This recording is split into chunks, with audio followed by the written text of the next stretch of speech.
Hi, gang. Let's fly some airplanes. Imagine that. Hexy playing a game with airplanes. Little JU-87 Stuka Ace from Lock and Load Publishing. Never thought you'd see me doing something like this, I'll bet, did you? But here it is, and I'm playing it on my coffee table. Even cooler. I mean, hold on a second here. So there's your map, all right? And then I got one chart, some cards and counters. And that's pretty much it. And the counters are just, most of this is just informational stuff up there, right? You play everything right here. You have, typical lock and load. They like to put everything on charts that are wonderful charts, but you really only use maybe one or two, okay? While you're playing this thing, everything's done off the cards. You have a mission sheet that you can use where you record what you've done. You've got our mission, that's a mission report. Then you've got how you track your career and everything. And I've done my first mission there. And no dice because the dice numbers are on your activation cards, which let me pull one here, or on your flight cards. You've got in the bottom corner of the flight cards, you've got the 6-sided, and you've got I think it's 12-sided dice that you roll, and it tells you what you're rolling for different things. You've got modifiers, you've got action points that you can use to add to things, i.e. here is a action card, and you got the numbers in the top right corners that are action points that you can use. You got special events down here at the bottom that you can use for certain things. You can play the events pretty much at any time during your mission when you feel it necessary. You might have an option where you may have to draw cards. The most cards you can have in your hand at any one time is going to be 5, unless there's an event that says, nope, you're going to reduce one card in your hand, or maybe you can add a card in your hand. You've got, and we'll show you here, I ran my first mission. I did damage the target as a rookie pilot, part of a wing. I damaged a gun emplacement. And I actually had myself messed up because as I was learning the game, which the rules are simple to read, as I was learning the game, I didn't pay attention to the fact that I could use the action points. I kept wondering, what are these action points for? I don't see any here where I'm using them, but you can use those action points to change what the die roll or what the number you're going to get is going to be like. So, if you're taking on an aircraft and it's you got a -2 off your die roll, which is like I say, your die roll is going to come from one of the flight cards. You can use those. So like if I get a -2 for AA, I can play this card when I'm getting shot at by an aircraft and use that 2 points and add it to my die roll. So that would keep me, like if I roll a 2 on an anti-aircraft fire and I got to roll 4 or better, I'll drop that 2 points on there, and now my roll has been 4 and I've passed that anti-aircraft fire check and I haven't been hit. When you do get hit by things in this game, you might get structural damage, and you'll draw one of these wonderful little chits. You'll just randomly draw one and it'll tell you what your damage is. You might get damage to your engine, you might get damage to the tail, maybe a wing or something, okay? And those things, you'll put them on the chart, which you can't see because that's over here. Might affect your maneuverability, might affect the engine power, okay? And then you'll put a mark up there where my engine's been hit, and you can see that top counter up there. I'm at an engine -1. There's my payload. I haven't taken any hits on the structure yet, but I have taken a hit on the tail. My machine gun's not damaged, which I couldn't use in this mission anyhow. But and those things will start to accumulate. So the normal process of the game is you take off, which you have a chart for that too, whether your takeoff is successful. And then you have, depending on what the mission says, which it actually was quite easy to understand. I'm amazed how easy it was.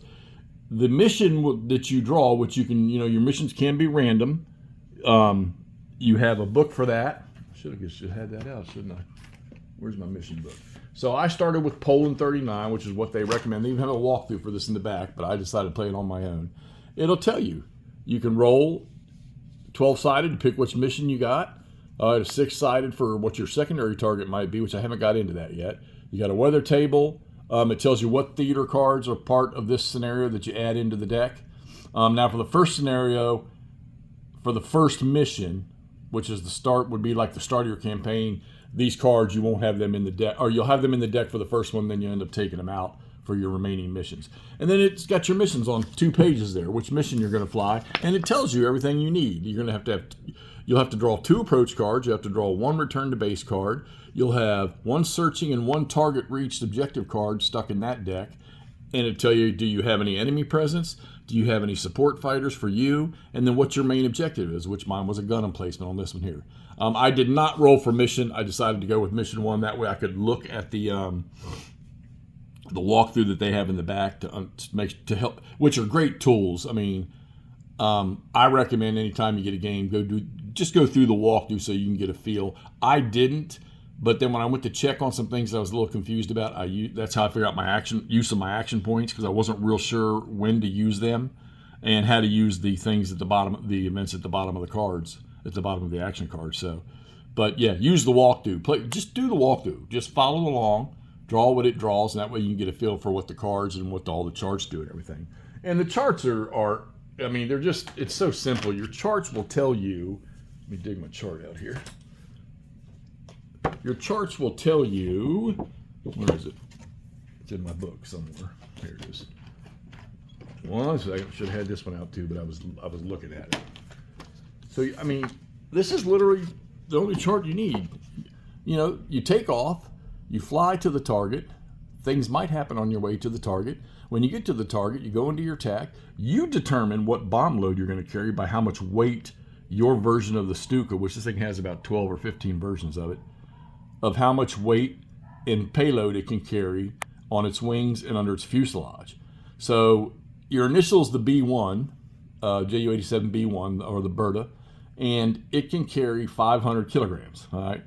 So the most you can carry under, so when it says the plane can carry 500, that's the total amount of bombs you can carry in weight.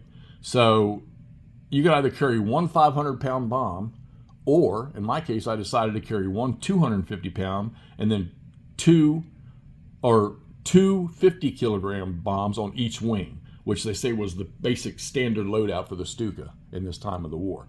And then here's your chart. Everything's right here.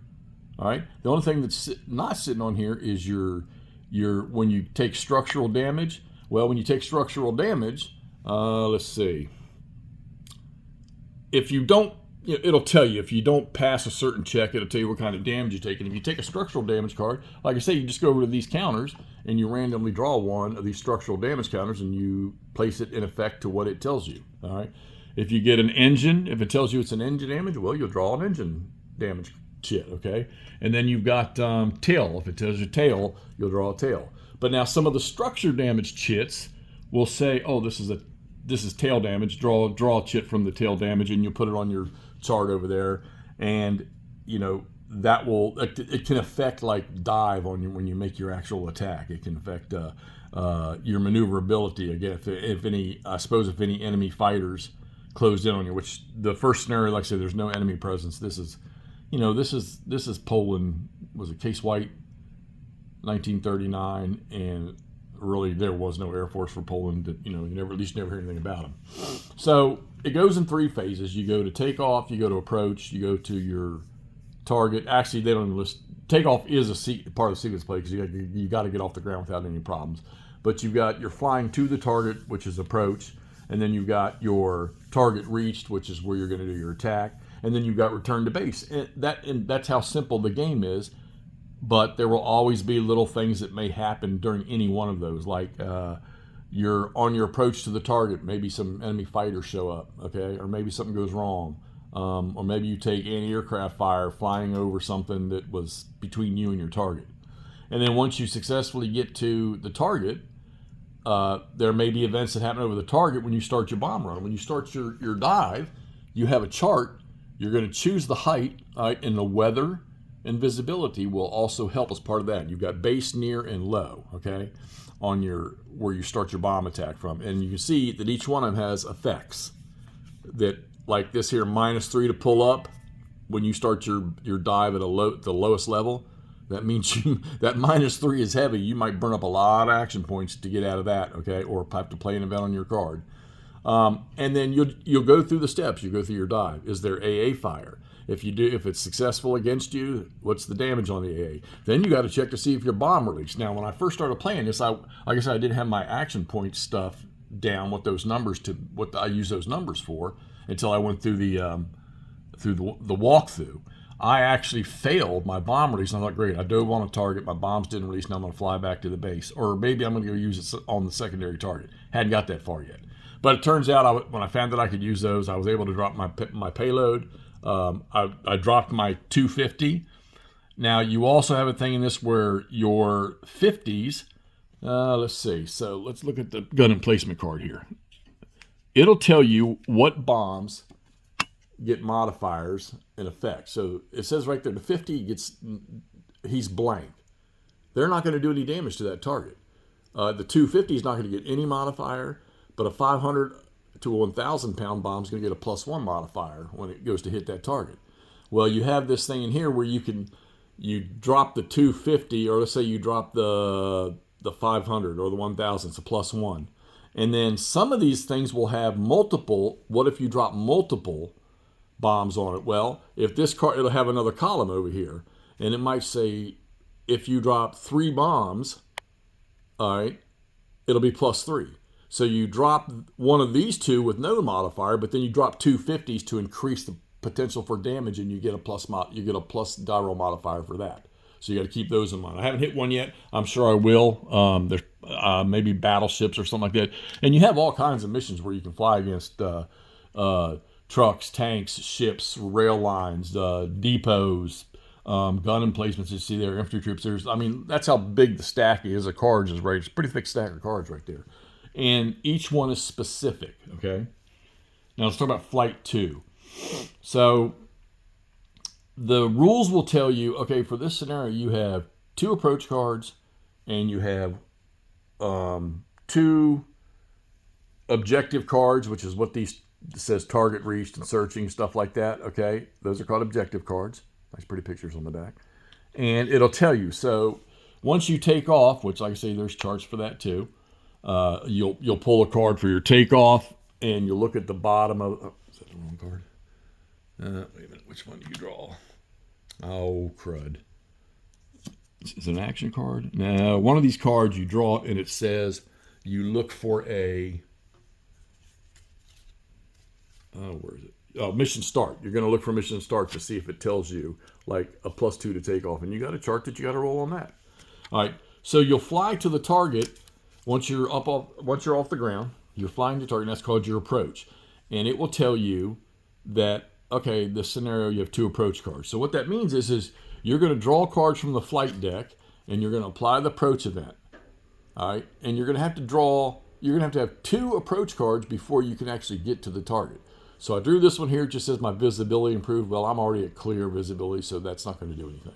I would draw my second one if there were no event, and then I would look at the approach section at the top. And this one says out of the sun. Oh, Lord. So looks like maybe some enemy fighters are closing in. Why does this do this? Some enemy fighters are closing in on me. Okay. All right. So once I've met my scenario commitment of playing 2 approach cards, then you're going to reach the target. Then you'll start drawing these cards. And you'll go to you won't draw all these cards. You'll go to your objective cards, all right, and you'll flip one over, blah, blah, blah. It says searching. All right, so now I'm searching for anti-aircraft defenses. It tells me that they're going to shoot one flak, which did happen to me, actually. They're going to shoot one, there's going to be an anti-aircraft attack on me, so I had to put that off. Then I drew my target reach card. So I'm on my target. So now once I get a target reach card, now I can start my bomb run, okay? My or strafe attack or whatever it's going to be. You do have a machine gun on this thing, okay? So I'll start my bomb run. That's when you go through all your little charts over here, doing your bomb run, and just following the steps of what it says and what the cards tell you and everything. And then once you're done, you return to base. And then you're going to start drawing cards to return to base, and you'll do your return to base. This one says enemy contact. Well, in the first scenario I played, there is no enemy fighters in the area, so I got lucky. Nothing. I'm on my way back to the airbase. I get back and I land, and my current Stuka, my engine has suffered a hit, my tail has suffered a hit, and I'm one 500 or 250 kilogram bomb short. Now, I'm getting ready to get in, I guess, what you do when you get back. All right. I haven't got that far yet. I'm going to start my second mission. So, another thing you can do is you have these stamina chits, and you start with 5. And you can actually use those to enhance, I guess, your action points or stuff like that. And I didn't use any on this first mission. But where I was reading about them, they're coming very handy. I got to make sure I pay attention to this. I wonder if those... I think my problem is, the reason why I wasn't noticing this, because the card is dark for your player card, your pilot card. And I'm just a lieutenant. I'm just a wingman. I have no value of anything. There's my rank right there. They even have chits for that. They have chits for your achievements, which you can see. Achievements and the awards you're going to win. Now, I did damage my target, but I didn't destroy it. And if I'm understanding right, the number up top there is victory points. All right, 2 or 3. I'm assuming I got 2 victory points for damaging the target. So, not a complete dweeb after all when it comes to flying my Stuka. On my first mission, I did hit the target. At least I guess that's a good thing. And then I go back and I'm getting ready to go through the steps of, I doubt I'm going to get much off of dropping a bomb and damaging a gun emplacement. But I don't know. I haven't gone through that yet. But you like I say, you can earn promotions, you can earn your badges, you get achievements and stuff. And they've got. Look, here's where all my counters are. They're all going to fit in one of these little tiny fish tackle boxes, all right? And all your cards, typical lock and load, all your cards have slots in the game box. So, figured out what these round things are for yet. These are like, I guess these are the unit markers, because on your mission sheet you can put the unit and the formation and corps, whatever it is on there. And then, here's your rank markers. I should probably have my lieutenant marker up over there. What do I start at? I start as, just a single bar lieutenant, which is already listed on the thing right there, or whatever that thing is for. I don't know much about Luftwaffe, but I do know this is close air support, and it's air, and Hexy's playing it. So, you do your own bomb configuration in accordance, like I say, with what weight the Stuka that you're flying can carry, and so it's up to you to choose. All right, so you got to make sure you know what you're loading for what type of, and you know what type of target you're going after. But I don't know. I felt that just carrying one 500-pound or kilogram bomb, I'm thinking to myself, man, if once I drop that, if it don't hit nothing, I've got nothing else left in case I go to a secondary target or something like that, okay? Which I didn't get to. I got to read the parts about secondary target. But there you go. There's just a basic blow through. I know they have card-driven games, card-assisted games. I'm assuming this is card-driven because it's all cards with minimal charts, okay? And you've got a mission book, which I just showed you a second ago. Not real thick, but it's because all your missions for each thing are on 2 pages. Then you go to Norway in 1940, you got 5 missions, all right? And then you've got France in 1940, which I kind of wait to get that. Britain 1940, then you got Crete, and then you've got the Mediterranean, and then you've got Malta, and then you've got Malta again, and then you've got North Africa. So you got all the theaters, the Soviet Union. It's even got Sevastopol, okay? Oh, there's a bunch of them for Sevastopol, all right? I guess they were different times. The North Atlantic, all right, that's going to have ships in it, I'm sure. So you have a wide variety. Soviet Union second time around, 43 to 44. Third time, Italy. You got Italy on here, all right? And you even got Spain and China on here. I didn't try those out. So, fun little game. Which is going to be funny coming from Hexy because I don't play this kind of stuff. But I saw this, I thought it was interesting. They sent it to me, sort of a demo of this, prototype of this. I haven't found any issues either. So, I know games always need errata, but nothing's slapped me in the head and said, "Oh, that's wrong. That's got to be fixed." I haven't seen that yet. Had a real good time just playing this first scenario, and it wasn't hard. This wasn't hard to understand. They lay everything out, and then they come back to it. Maybe you get a brief explanation in the rule book. Then, as you progress through the rule book, they start to give you how the detailed approach is to the sequence of play and how you do things. And it's really, really, really quite simple. So, there you go. JU-87 Stuka Ace. I think that's already been shipping. I'm not sure, but those of y'all that already say you're gonna have a little fun with this, okay? And I'm gonna go on with some more missions because I want to see how my, when you play computer war games, they have that thing like prestige points. I want to see how this works for me and see what I can do with my flight officer, what kind of a pilot I become, what kind of achievements I can earn, and as I know that as I go through the, I get 2 or 3 missions under my belt, I'm going to start to pick up this game real easy, and it was quite fun. Actually, I'd sit here in one sitting and did this, and it wasn't real hard. Really, it does not take you like this first mission with 2 approach cards and one return to base card, two objective cards.